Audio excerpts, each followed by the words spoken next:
Support comes from the Missouri Forest Products Association, committed to conservation and careful management of the state's forests to make them more resilient and better habitats for wildlife.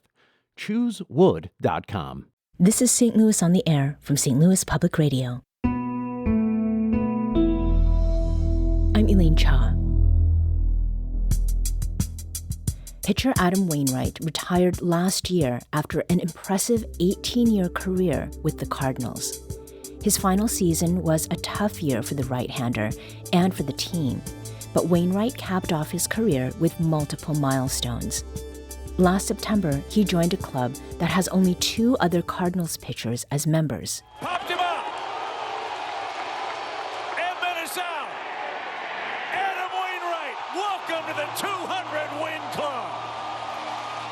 2 weeks later, Wainwright took the field after a game at Busch Stadium to deliver a different sort of performance. Joined by 2 bandmates, he played 3 original songs. It was a transition to his new career as a professional musician and a preview of his country album, Hey Y'all, which is out now.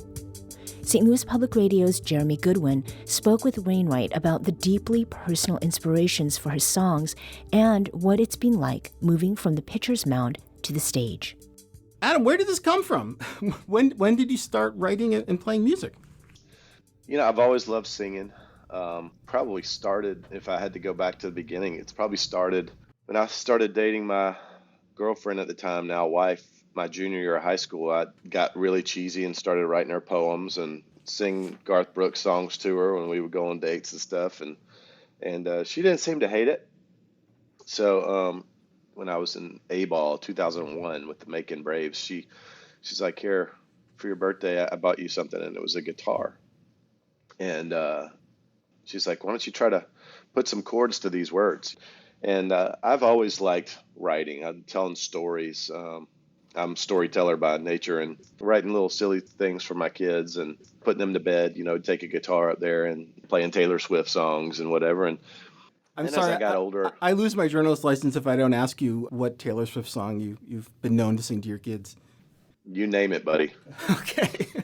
You name it, I've played it, guaranteed. The other day I sat outside on the porch and sang Eras Tour songs for my 8-year-old daughter for 45 straight minutes, you know, and I just like playing and singing.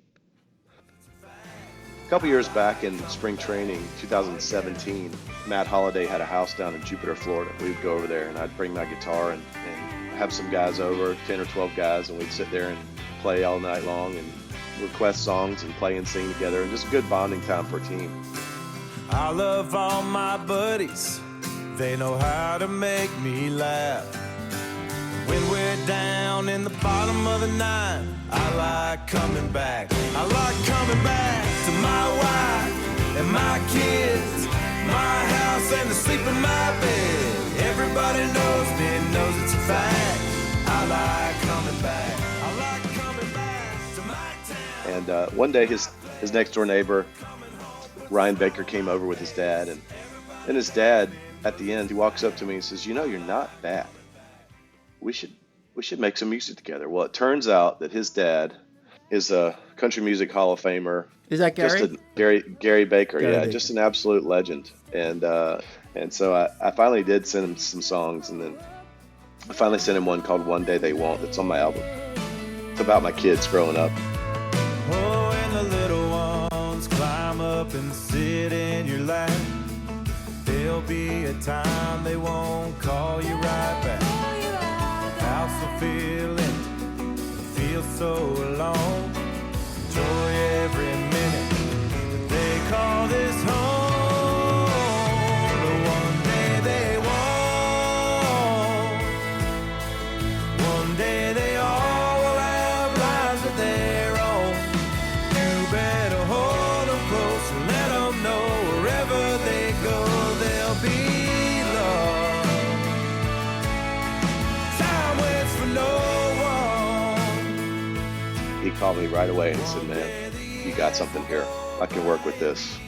do more stuff like this. This is great. And so, he was teaching me how to write better and how to make it flow better, and what words sound good singing and what words don't sound singable, and my other co-writer, Greg Barnhill, who's got 4 or 5 number one hits himself, is those guys have just poured into me.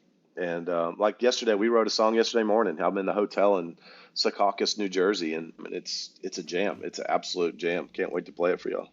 There's another song, A Song Will Bring You Back, which is about just being a music fan, and you sound like a real music fan. Dixieland tonight and the thunder rolls.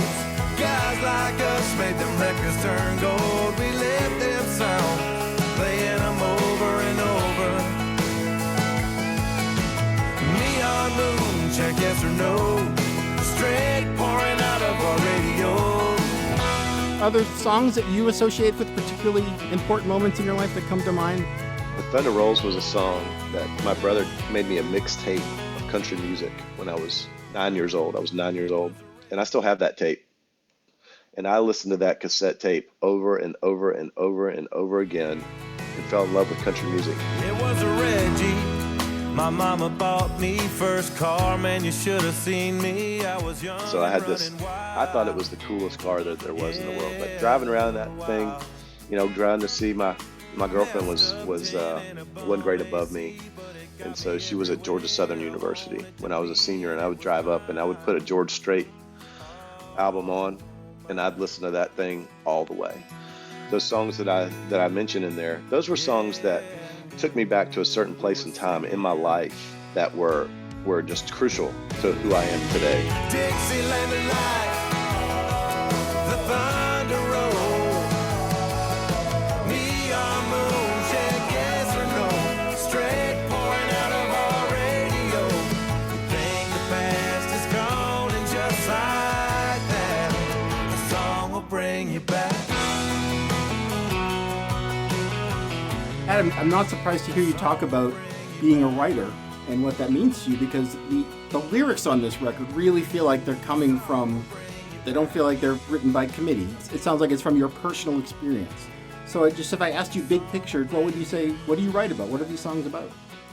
The songs that I've been able to write with the most passion and excitement are songs that are real.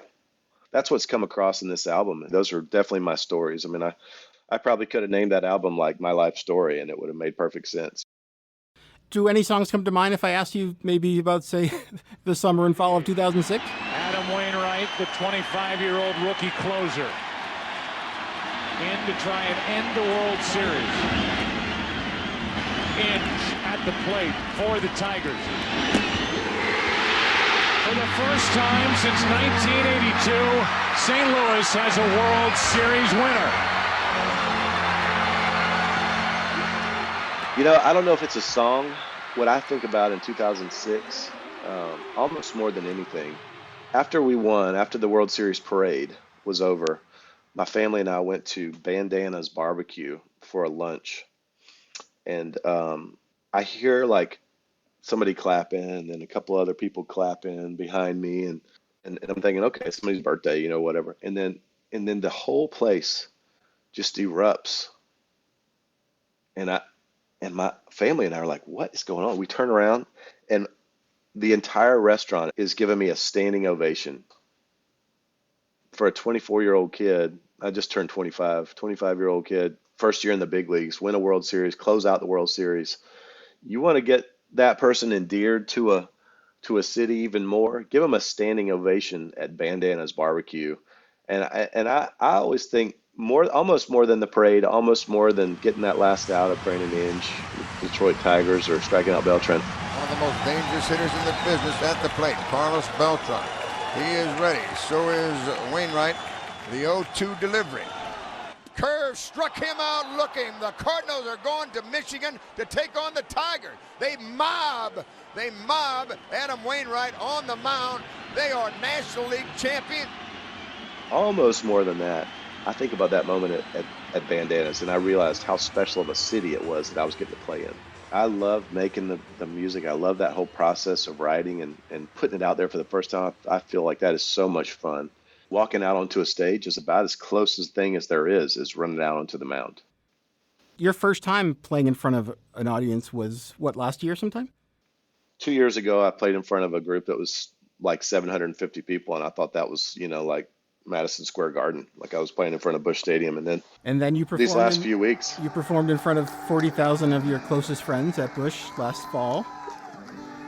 I appreciate y'all staying. It means the world to me.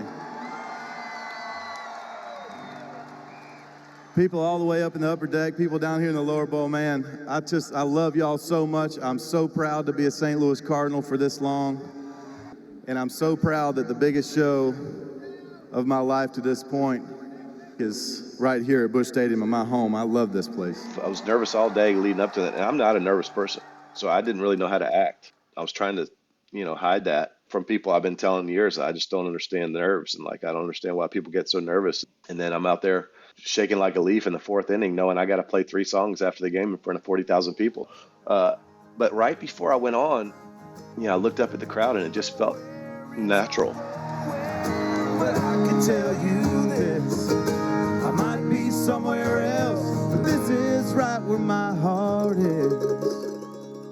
It's time to fly, it's time to head back home. I might have to go, but I won't ever be gone.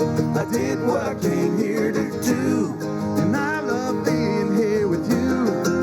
St. Louis fans are one of a kind, and you'll always be in this heart of mine. It's time to fly. Yeah, it's time to fly. It's time to fly. I played the Chaifetz not too long ago with Zac Brown, and 16,000 people, I think, were there, is what they said. I've also done a couple smaller ones, and I'll tell you, I'm going to have to work on playing with the same amount of excitement and passion in those smaller gigs than I am with the bigger ones, because the big ones I get all fired up like I'm going to go pitch a big league game. And the smaller ones, so far, I have had to kind of to work to get myself ready to play it, and that's a mental thing. I'm going to have to work on that. Athletes talk about the impact of the home fans giving a little bit of a lift, an emotional lift. And a lot of performers, musicians, actors talk about the relationship with the audience being a really important thing to them. Is it a familiar environment to you, or what do you think your relationship is like with the audience on stage as a musician? Well, when I walked into the Opry stage, I realized how many Cardinals fans were in the crowd at the Opry. Making his Grand Ole Opry debut, it's my pleasure to introduce you to, ladies and gentlemen, Mr. Adam Wainwright. Do we have any Cardinals fans in the house?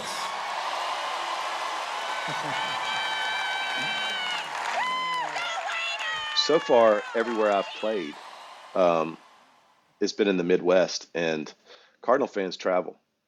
And everywhere I've played, it felt like a home game. When I play little things at home, I got people that have known me since I was 3 years old that come up and cheer for me. And then when I play these bigger shows in St. Louis and all the Missouri and all the places around Illinois and these things, it's been filled with Cardinals fans. And so it just makes me feel so special. And it just, I love our time so much that I got to play that long in St. Louis in front of such an amazing fan base that had just took me under their wing like a child almost, and I will never forget that. I will always look at St. Louis as a home. It was somewhere that my kids were raised, and I was kind of raised, and my wife, and we're from the Southeast, and so we love being Southerners. But you know what? We also love being Midwesterners. Well, you mentioned that you could call this album your life story. Is there a song on there that maybe you're almost a little nervous about putting out because it's so personal, or that you feel particularly close to? There's a song on there called "If You Would Have Stayed." It's a song about, when I was 3 years old, my dad left home, and pretty traumatic experience for me as a kid. I still remember the night that he left home, and just things that transpired that night were just not good for a kid to see, and as I was young, I always wanted to be the kid that had a dad that would come and pick him up for field trips or come to the games. I just never had that. I just can't, I don't understand how a father or how a dad could not want to be with their kids. There's just like this love that you just can't get it anywhere else. It can't be replaced anywhere else. Thank God and Mama for always being there, for keeping me from knowing that you probably didn't care. I forgive you, 'cause that's the way that I was raised. But there's a whole lot of lonely I still carry to this day. When I'm looking back on all the times we could have had, should have seen the first grade, should have seen the first home run I made, should have seen the way that my big brother stepped up to take your place. You could have been a hero. My brother luckily picked up the slack really well. And now being a dad too, to 5 kids, and dad is just my favorite name to be called too, by the way. It's just the best. And so I think it helped me to be a better dad because mine wasn't good. You know, that could go 2 different ways. I could have followed suit and been an absent dad like him, or I could have said, you know what, no, I'm not going to be like, I'm going to be the opposite. And that's what I've tried to do. When you look up at your daddy, do you see a man who tries, man who stands for all that's right and won't ever tell you lies? Do you see a man okay with saying how much he loves you, who's not afraid to ask the good Lord for things he could never do? And I see that look in your little eyes, watching my every single move. And I know that you'll learn more from me than you ever did at school. I'll do my best to teach you right from wrong, and you'll never have to walk alone, like the brightest star up in that Georgia sky. I want to be the hero in your eyes. Yeah, well, winning 200 games in the major leagues is success by any measurement. With this album, you're playing shows. Adam, what would constitute to you success with this whole new phase you're in? If I'm having fun and I'm able to affect people's lives in a positive way with the music stuff, if I'm making cool music and people enjoy it, then I'm loving that. I'm definitely never going to stop writing. I love that, man. I love that. I just got to manage. The most thing I want to manage on a success level is how I'm parenting and how I'm husbanding my wife and my kids. I want to make sure that I'm nailing that. I've missed a lot of things. I've missed first steps and first teeth being pulled and first time riding a bike a few different times. And, I don't want to miss things like that anymore. So everything I do elsewise is going to be planned around family stuff. Being a great husband and being a great dad are the 2 most important jobs in the world, no question about it. And you mentioned you closed out, you were on the mound to win the National League pennant, to win the World Series. You succeeded at the highest levels. I imagine there's a lot of emotions that then come into play when you're thinking about the end of that particular road, right? But you knew you were segueing into something totally new. So I wonder, knowing what was around the corner for you, how did that enter your headspace as you just went through the process of winding down a great professional baseball career? Last year was the first year that I played that walking away was like a good thing. It was right time. And my wife said it the other day. She goes, I just don't know if you would have quit if you'd have gone out and pitched great. And I don't know, she's probably right. I mean, it's hard to walk away from the thing that you've always done if you're doing awesome. It's in 2022, everybody thought I was retiring with Albert and Yachty. But, going into September, I had a 2.9 ERA and I was pitching great. I felt as good in 2022 as I did in 2021. And I just couldn't figure out, like, why does everyone want me to leave? I don't want to leave. I'm having a blast. I'm having so much fun. We're winning these games, and I did not pitch great in September. I had a bad month in September, which is usually one of my better months. But I wasn't ready yet to be done. That bad month in September, it made me want to prove again that I wanted to play and prove that was just an anomaly. Did you throw your arm out pitching? Did you fall off the balance beam? Did you back your car into that pole? Did you fail in history? Yeah, a lot of things can happen that don't turn out like you planned. But the thing to remember is you gotta get back up again.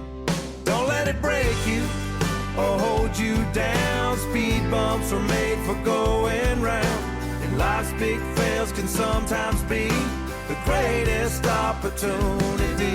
Work harder to be more prepared and show the world that you ain't scared. And when it tells you you can't climb the next wall, that's when you show them all. In 2023, it just didn't work. Like, my body was it was toast. I couldn't do it anymore.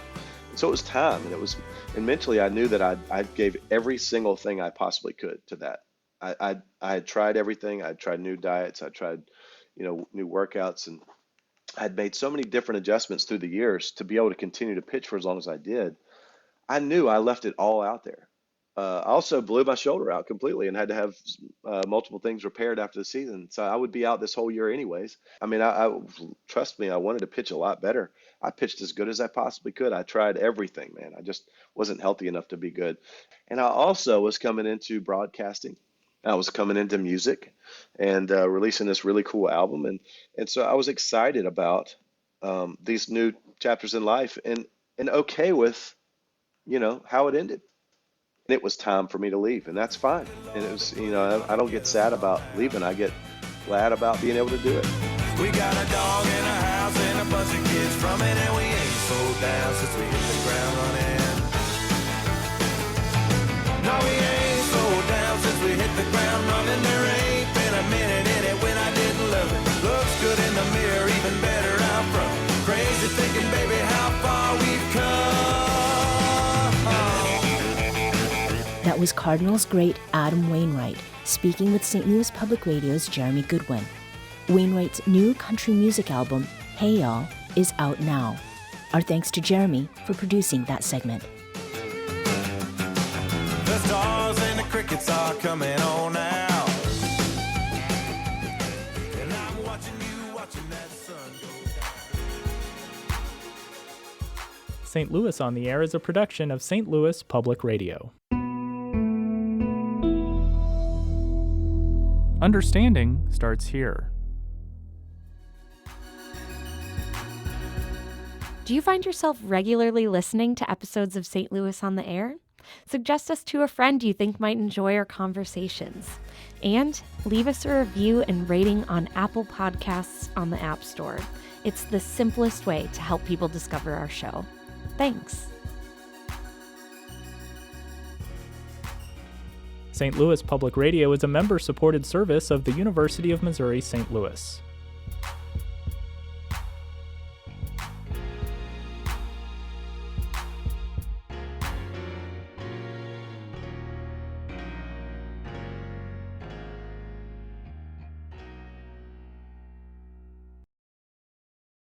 Support comes from Missouri Forest Products Association, committed to sustainable and sound conservation of the state's forests, which support more than 41,000 Missouri jobs, resulting in a $10 billion industry.